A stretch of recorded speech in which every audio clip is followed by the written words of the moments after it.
Bueno, acabamos de escuchar el concierto de Danor Quinteros y aquí tenemos presentes a tanto a Danor, el pianista que se ha presentado recién, y Javier Kovacevic, que nos acompaña también para comentar sobre este concierto. Felicidades, Danor, por este concierto tan lindo que acabas de interpretar. Muchas gracias. Danor, un poco tenemos la tradición de, como estos conciertos originalmente lo íbamos a hacer presencialmente, y esto implicaba también tener un programa de conciertos para que la gente supiera, digamos, de lo que siempre aparece en un programa de mano. Decidimos hacer esta pequeña entrevista para conocerte y para que el público te conozca, y además comentar un poco una especie de notas al programa, de manera que podamos todos disfrutar aún más este lindo concierto. Danor, un poco cuéntanos a nosotros y al público que te está viendo, que está conectado a la transmisión, de tu trayectoria. ¿Dónde te iniciaste? Tú eres uno de los pianistas chilenos más importantes de la generación actual, y un poquito que nos cuentes tu historia y tus estudios. Sabemos que has ganado premios bastante recientemente, también importantes internacionalmente, así que para que nos cuentes un poquito de ti. Gracias. Bueno, yo inicié mis estudios cuando tenía como 10 años y estuve en distintas escuelas. Estuve un tiempo en la Universidad de Chile, estuve también un año en la Escuela Moderna y finalmente estuve en la Universidad Católica, donde me titulé como intérprete. No sé si el título tendrá el mismo nombre ahora, antes se llamaba Licenciatura en Interpretación Musical. Y bueno, luego me fui a estudiar a Europa, estuve 5 años en Alemania, donde hice un máster en música y también un Concertexamen, que es una especie de diploma eh, para solistas, como más especializado en interpretación, ¿no? Y conciertos. Y luego hice un último posgrado en Salzburg, en Austria, que al principio no tenía presupuestado, pero luego pensé que tal vez estar un par de años más en una universidad y tener las facilidades para poder estudiar, practicar y aprovechar de hacer concursos sería algo muy valioso y realmente fue así. Durante ese tiempo obtuve hartos premios, participé en hartos concursos. Algunos saqué más importantes que otros, por ejemplo, en el concurso Santa Cecilia, en Portugal, uno de los concursos más antiguos de Europa. Y a todo esto un dato interesante, el concurso Sigal también es uno de los más antiguos y tal vez sea el más antiguo en Sudamérica. No estoy completamente seguro, pero sí que tiene una trayectoria muy extensa. Y también gané un premio en el concurso de UNESCO. Y así empezó a formar una especie de carrera y aproveché de también conocer mucha gente, que creo que es lo más valioso de la experiencia de estudiar en el extranjero, ¿no? Conocer a otros músicos, profesores, gente con la que yo, por ejemplo, estudiaba, o gente que yo acompañaba en conciertos de alumnos que ahora son concertinos en orquestas como la Filarmónica de Viena, por ejemplo. Entonces eso es una experiencia muy enriquecedora, aparte de, por supuesto, el hecho de vivir ahí, caminar por las mismas calles que los grandes músicos caminaron. Y así entonces, debo decir que estoy muy agradecido a mi formación. Para estudiar afuera también tuve mucho apoyo de distintas fundaciones. Tuve becas de la Corporación de Amigos del Municipal, del Consejo de Cultura, y también una beca del programa de intercambio alemán, el famoso DAAD, que fue una de las primeras que obtuve y que fue realmente una ayuda muy valiosa. Y así, bueno, he tratado de desarrollar una carrera de conciertos, sin dejar de lado, por supuesto, a Chile. Para mí es, por supuesto, un gusto colaborar con la Fundación Pianos para Chile. Y tengo varios proyectos también en mente de hacer música acá en Chile, organizar algunos eventos culturales, tal vez algún festival, y también me interesa mucho abordar repertorios chilenos, aunque en realidad en cuanto a gustos musicales tengo un espectro muy variado y me gusta tocar todo tipo de música eh, de distintas épocas y trato siempre de integrar en mis programas algunos compositores que se toquen menos en Chile o que tal vez falten por ser descubiertos acá.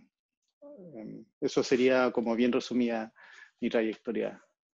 Danor, y una cosa un poco ya en el plano personal en este año tan difícil, ¿tienes una cierta nostalgia? Porque lo normal de Danor Quintero es que uno sabía que venía, iba y venía, digamos, y bastante a menudo, porque tenía compromiso tanto en Europa como aquí en Chile. Entonces, yo recuerdo en los últimos años que ya terminaste tu etapa estudiantil, digamos, de alguna manera en Europa, te tocó viajar mucho. Yo te veía siempre en acción. Yo te decía, por ejemplo, por las redes, te decía, ya estás en acción. Y mucho viaje y venía, no, si la otra semana, alguna vez hasta nos topamos en el aeropuerto llegando de Ah, es vuelta. verdad, sí, tienes razón. Claro. Entonces, me imagino que sientes una nostalgia de no haber podido ir a Europa todo este año, ¿no? Y se fue Sí, sí, alargando. ha sido bien complicado. Tenía hartos conciertos y algunas Pues, giras muy interesantes, por ejemplo, en Asia. Y lamentablemente todo tuvo que cancelarse o posponerse.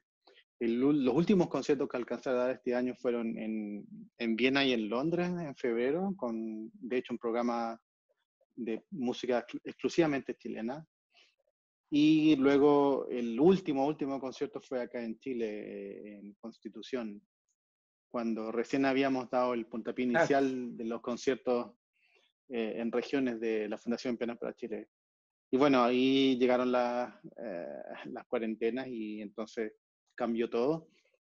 Pero por otro lado, igual ha sido lindo estar acá en Chile tanto tiempo, algo que no hacía hace mucho. claro. Eh, Tuve Una más cosa tiempo para familiar. mí, claro, para aprender nuevo repertorio y para, digamos, abordar algunas obras que tal vez no me había dado el tiempo de estudiar y ahora traté de aprovechar la mayor cantidad de tiempo posible. Y bueno, entiendo que es una situación difícil, pero también lo es para todo el mundo, entonces no he sentido que me estoy quedando atrás o que, digamos, estoy perdiendo un poco el ritmo de la trayectoria, porque en realidad es algo que ha afectado a todo el mundo y hay que tener paciencia y ser responsable para que, digamos, en un futuro, ojalá lo más cercano posible, podamos resumir todas nuestras actividades en forma normal. Muy bien. Danor, vamos a pedirle a Javier, que está aquí presente, que nos cuente un poco eh, sobre el programa que abordaste en este recital y luego nos juntamos nuevamente para algunas consideraciones tuyas como Ya, intérprete de las obras y ahí nos despedimos de esta interesante conversación. gracias. Dale, Javier. Hola, Anor. Hola, Alex. Bien, el programa de esta noche es un ciclo muy especial de Maurice Ravel, el ciclo Espejos, compuesto por 5 piezas. Es bastante célebre esta suite por su dificultad, en particular por la de 2 de sus secciones, que vamos a explicar en detalle. Antes de hablar de la suite, quisiera contar un poco sobre Maurice Ravel. Este compositor frecuentemente se le asocia a Claude Debussy, que son 2 compositores franceses muy importantes y que constituyen un hito para el desarrollo de la música moderna. Incluso muchas veces se dice que si no fuera por Debussy y Ravel, el siglo XX no habría sido lo que fue, no habría llegado a desarrollarse de la forma en que lo hizo. Así de trascendente se considera su aporte. Podríamos decir que estos compositores siguieron explotando las posibilidades de la tonalidad, de la música tonal, que después se fue abandonando en forma paulatina. Pero antes de su ocaso, Ravel desarrolló aún más, por ejemplo, a partir del color de los instrumentos, a partir de las armonías extravagantes, de la exploración de distintas sonoridades. En este sentido, él fue un tremendo orquestador. Orquestaba obras, por ejemplo, tiene una muy conocida de los cuadros de una exposición de Mussorgsky, orquestada por él, una versión muy linda. También tenía música orquestal compuesta por él mismo, que es realmente excepcional, porque tenía una sensibilidad muy fina ante el timbre de cada instrumento. También la música para piano tiene este toque, si se quiere, orquestal, en el que hay una paleta de sonoridades muy amplia, y que consigue que el instrumento se muestre de una forma totalmente distinta a la usual. Se expresa con un cariz único. Tenemos armonías, como decían antes, armonías muy especiales, ¿ya? Por ejemplo, acordes que antiguamente se usaban para dirigir la música hacia un lugar, o que nos predisponían a encontrar otra sonoridad específica. Ravel comienza a utilizarlos como una herramienta para otorgarle un color especial a la música. ¿Ya? Empieza a explorar la armonía de una forma totalmente nueva, que no necesariamente va hacia un lugar específico, sino que es un poco más etérea, más difusa. Son líneas que fluyen y fluyen, una tras otra. Se le ha vinculado también con el movimiento pictórico llamado impresionismo, en este sentido, y a demostrar no la esencia directa de las cosas, sino cómo son en un momento específico, cómo les llega la luz, cómo se mueve el agua. Sobre su vida personal, Ravel estudió en el Conservatorio de París por muchos años, 16 años estuvo ahí, y tuvo varios maestros, entre los cuales destaca Gabriel Fauré, que es otro compositor francés muy importante. Tal vez él vivió un poco a la sombra de su famosa obra Bolero, ¿ya? El Bolero de Ravel, que es una obra muy especial, que tiene un ostinato, un motivo que se repite y se repite, y la orquesta va explorando distintas sonoridades. Esta pieza es sin duda la más conocida, pero tiene otras que son igual de buenas o incluso mejores, y esta pieza refleja la fascinación que tenía Ravel por la música española. La madre de él era vasca. Se ha dicho varias veces que los franceses componían mejor música española que los españoles mismos. Bien. Ravel también estaba muy obsesionado por la perfección, era extremadamente cuidadoso por la perfección formal, y en este sentido logró terminar pocas obras en comparación a otros compositores. Incluso toda la obra de él se puede escuchar perfectamente en un solo día. Por eso él se sentía un poco disminuido, por ejemplo, ante los grandes compositores que tenían muchas sinfonías o muchas grandes obras orquestales, o obras muy largas que duraban más de 50 minutos. Él vivió un poco convencido de que no era tan gran músico porque no tenía tantas creaciones. Y además postuló 4 veces a un premio que era el Grand Prix de Roma y nunca consiguió el primer lugar. Entonces, de alguna manera, no fue un músico que haya podido morir contento con su obra, que haya podido morir en gloria y majestad, digamos. Su personalidad también es interesante, y esto se refleja en la música que componía, porque, por un lado, la música de él nos sugiere un goce del mundo. Es música en la que casi se pueden sentir fragancias, colores, sonidos de la naturaleza, pero por otra parte también es bastante sobria y austera. El compositor, en este sentido, era una persona bastante solitaria, tenía pocos amigos, era soltero, no era un bohemio como uno se podría imaginar, por ejemplo, como Erik Satie, no era el típico músico francés que era un octámbulo. Aún así, a principios del siglo XX se integró un colectivo de artistas que se llamaba Los Apaches. El ciclo que vamos a escuchar hoy, que escuchamos hoy, tiene una pieza dedicada a cada una de las personas que estaban en esta agrupación. La primera se llama Polillas y evoca el vuelo nocturno de estos insectos. Tiene unos ritmos que son muy complejos y cromatismos abundantes. En la parte central tiene un bajo sincopado que hace un ritmo constante, como un ostinato también. Y esta parte es un poco más tranquila, pero aún así siempre tiene esta atmósfera como oscura o nocturna, crepuscular. Después tenemos Pájaros Tristes, que es una pieza inspirada en el canto de los pájaros, a la cual Ravel le da un toque de melancolía. Son varias melodías como que parecen distintos pájaros cantando al mismo tiempo, que de alguna manera se juntan, pero no llegan a constituir una unidad. Pareciera que cada uno está cantando independiente del otro, como perdidos en un bosque. Luego tenemos una barca en el océano, que esta es una de las piezas famosas por lo difícil que es. Tiene muchos arpegios que van y vienen y que imitan el vaivén de las olas. Es una pieza bastante agitada, pero de alguna manera su sonoridad también es un poco apacible y etérea. Y luego tenemos la Alborada del Gracioso, que es tal vez la más difícil del set, que tiene unas famosas notas repetidas, y a lo mejor después Danor nos puede contar algo de eso. Tiene unas notas repetidas que son muy exigentes a nivel técnico. Y este también es otro ejemplo de la fascinación de Ravel por la música de España. Y para terminar, el Valle de las Campanas. Esta pieza es famosa porque es muy exuberante, es muy rica en armonías y muestra mucha creatividad por parte del compositor. Danor, quisiera comentar algo de lo que dije, aportar algo distinto. Yo creo que de lo que tú hablaste hay un punto muy importante y que se traduce en lo difícil que es tocar la música de Ravel. En ese sentido, una de las grandes dificultades es combinar este mundo de colores y atmósferas que él crea en el piano, imitando cosas como, por ejemplo, el vaivén de las olas o el sonido de los pájaros en un bosque frondoso, tal vez el sonido de las campanas, el sonido de insectos, cosas muy sensoriales.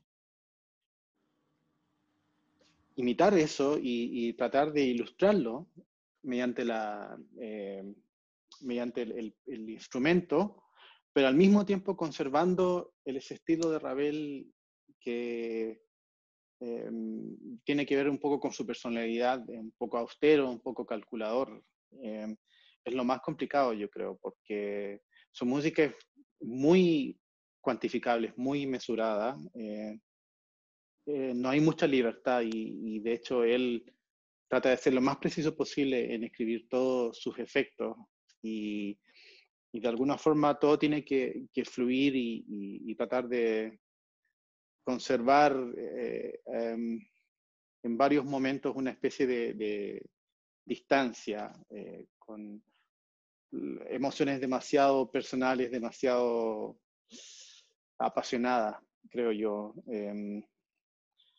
A él le gustaban mucho los mecanismos, los relojes, las cajas musicales. Él tenía varias cajas musicales en el piano o en su estudio. Y él tenía esa fascinación, digamos, por este orden y esta perfección como engranajes de un reloj.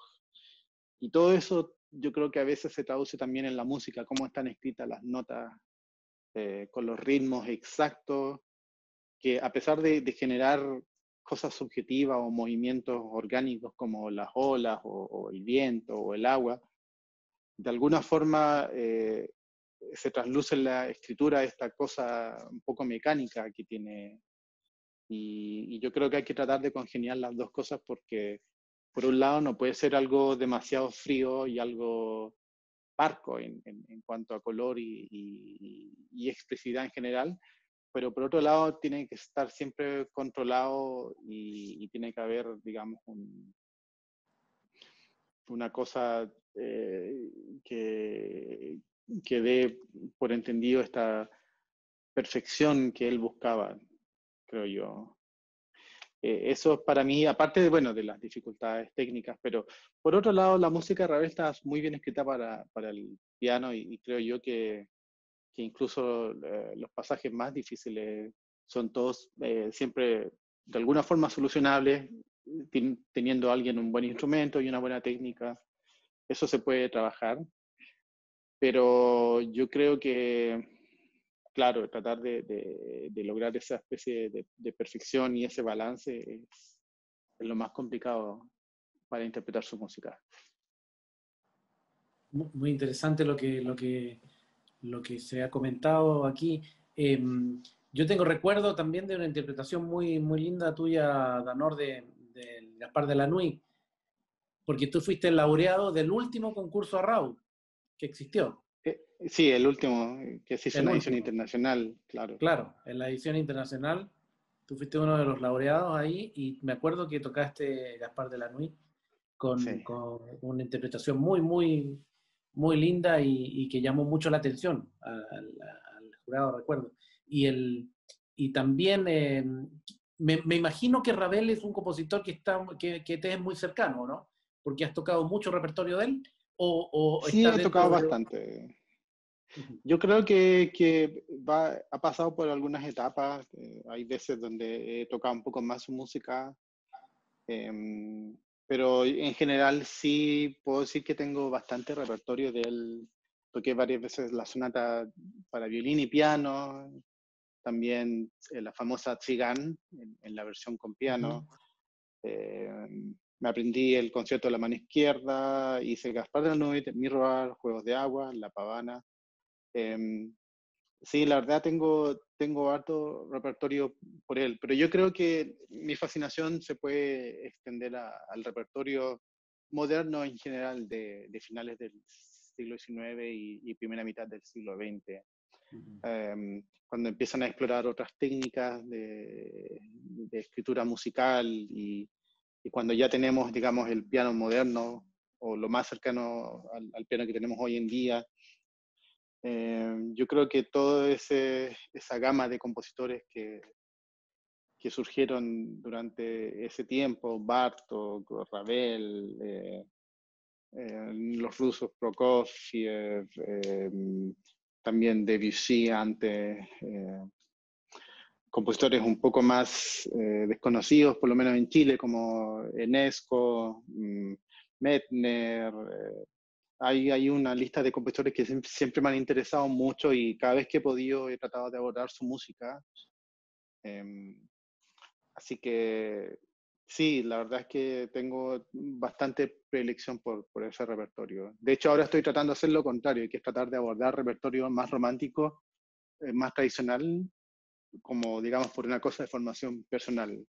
Ahí estoy tratando de aprender obras que son muy tradicionales de la música clásica, como por ejemplo las polonesas de Chopin o tal vez cosas de Liszt, de Brahms. Pero sí, la verdad siempre me siento muy en casa con este tipo de repertorio moderno. Bien. Bueno, Danor, te queremos agradecer estos minutos que, bueno, fueron bastantes minutos, muy interesantes. Gracias. Bueno, y al público que nos está escuchando y que nos acompañó en esta transmisión, lo dejamos invitado a que se sigan, eh, que nos sigan acompañando en estas transmisiones que van a durar hasta el 20 de diciembre, con transmisiones por lo menos 4 o 5 por semana. Eh, entonces, cordialmente invitados, síganos en nuestras redes sociales y también en las páginas web. Todos los conciertos van a ser transmitidos por el canal de YouTube de Glaciar Digital. Y bueno, nos encontramos en una próxima. Adiós Javier, adiós Danor, nos vemos en la próxima. Adiós, Que estén muy muchas bien. gracias. Hablamos. Chao. Luego.